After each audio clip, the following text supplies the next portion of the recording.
Today's video, we're going to talk about if the A5100 is still worth buying in 2025. So a little background on this camera is that it replaced the A5000 and there were significant upgrades. It's also the exact same sensor as the A6600 that was released in 2019, 5 years later, which is pretty cool. And lastly, it's the identical camera as the A6000, except it doesn't have a viewfinder. As always, if you want to play around with the photo and video from this camera that I shot today, they're just in the description below. So 2 years ago, I picked this thing up for $150 on Marketplace, and that was an insane deal. You can still find it for under $300 on eBay if you want it like tomorrow, or you could just scour the internet and wait for some deals. Maybe you pick it up used somewhere.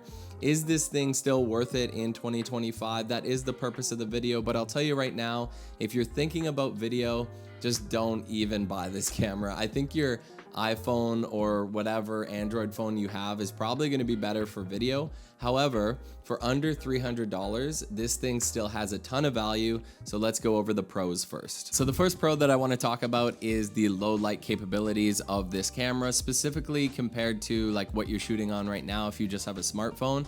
The sensor size is a really big deal, and the bigger the sensor, the more light that your camera actually allows in. So this is an APS-C sensor, and because of that, you're gonna have less problems shooting in indoor situations in low light because you can adjust the ISO higher without introducing a lot of noise. Quick pause in the action, 99.3% of people who are watching this right now will not subscribe to my channel, and thankfully for you, I don't ask for subs, but oftentimes I do ask for a like. It goes a really long way in helping my channel get noticed. Thank you so much, and let's get back into the video. The second part of low light capabilities is that this camera, my favorite part hands down, has a built-in pop-up flash. This is underutilized, I find, but by doing this, it makes this camera so much more versatile, and it also allows you to get like a certain look out of it if you drop the shutter speed and you want to get low exposure photography, specifically in indoor situations, and you want to start light painting and things like that. I used to shoot nightclubs in China, and I would often use this method or this way of shooting. It's so cool that in a super cheap camera like this, you can get incredible results with light painting. So I just wanted to highlight that. Just as an example, these are the settings that I use for like a quick little indoor shoot. You can see the difference between the shutter at 1/3 and then the shutter at 1/100 or higher. We already talked a little bit about the sensor, but the biggest thing about this is that this sensor didn't really die. So this camera came out in 2014, but if you trust any of the A6000 line up until the A6700 where they changed it, if you trust any of those results or look at the results of any of those cameras for photography only, because they did get better in the later ones with video, the photos are gonna look like the same. It's the same sensor, but just faster processors as they went up to like the 63, 64, 65, 6600. They're just using that 24 megapixel sensor and just upgrading the processor in each one. So when the A5100 was first released, the year was 2014. Flash forward 10 years more, and here we are. I already mentioned that the video on this camera is pretty trash, but what if I told you the future of video is here? And I know that's a pretty bold statement to make, but hear me out. We're probably never gonna get to the point of not needing physical cameras, and I hope that day never comes, but this tool is a really good step in helping you save money, time, and energy on your projects. Imagine being one establishing drone shot away from finishing your project, but you didn't get it on shoot day. That's where Artlist's generative AI image and video comes in. You're probably pretty familiar with what Artlist offers by now, but if this tool is something that you think will help you on personal or business projects, I highly recommend that you check it out. You can try Artlist for free today with the link in my bio, and if you sign up using that bio, you get 2 extra free months with an annual subscription.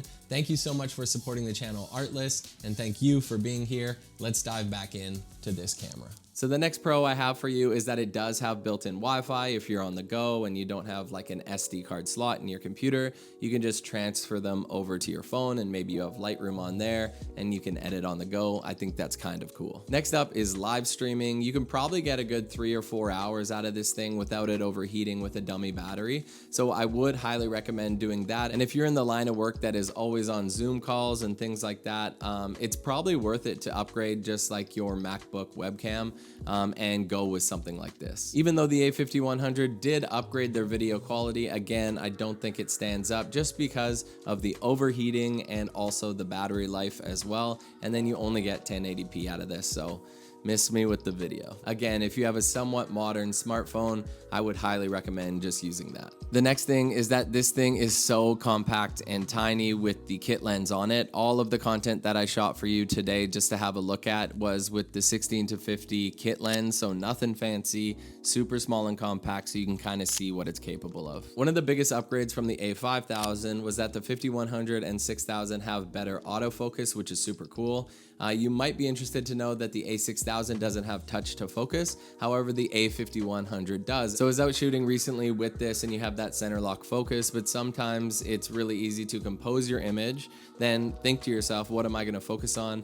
Touch, and then it does a pretty good job of locking in on that. Last but certainly not least is that this is still an E-mount lens camera, and there are hundreds and hundreds of cheap, awesome lenses for this. Some of them are namely the Sigma 16 1.4, which I think is great, the Sony 20 2.8, which is like even smaller than this kit lens. So you really get a small package that you can travel with. It's honestly a pancake lens and they're pretty cool. And the last one is the Viltrox 23mm 1.4, which again is very cheap as well. All right, so obviously it's to be expected that there are some cons of this camera if it came out in 2014. And the biggest one for me is that the A6000 has a viewfinder, albeit it's not the best viewfinder in the world, but you're stuck with the LCD screen on the A5100. And unfortunately, that LCD screen isn't great resolution, and it also has some issues too with discoloration over the years, which is to be expected. I mean, we're talking about cameras that are like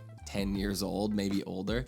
So yeah, it's just be mindful of that, and maybe when you're buying used, double check that the LCD screen isn't discolored or anything like that. I hate bringing this one up because I don't mind it too much, but the older Sony menu systems is something that people have beef with on the internet. For me, it's not the end of the world. I'm just using this thing for photography, and I just need to adjust the manual settings and white balance, so not so bad. The last couple things is that this camera isn't full frame, it's APS-C, but I find that kind of like a pro as well because you get cheaper lenses, you get a smaller body, and I just love the compact size of this. But with the compact size comes bad ergonomics, and it feels like it doesn't even have a grip on the right side. Maybe I can get like 2 fingers on it, but it kind of is prone to dropping. So what are my recommendations for the 5100 in 2025? That's a lot of numbers. I would say that for video, absolutely not. Like, don't even mess around with it. You're gonna be really frustrated with the battery and overheating. But for photography, I think you're gonna be blown away with what this can do.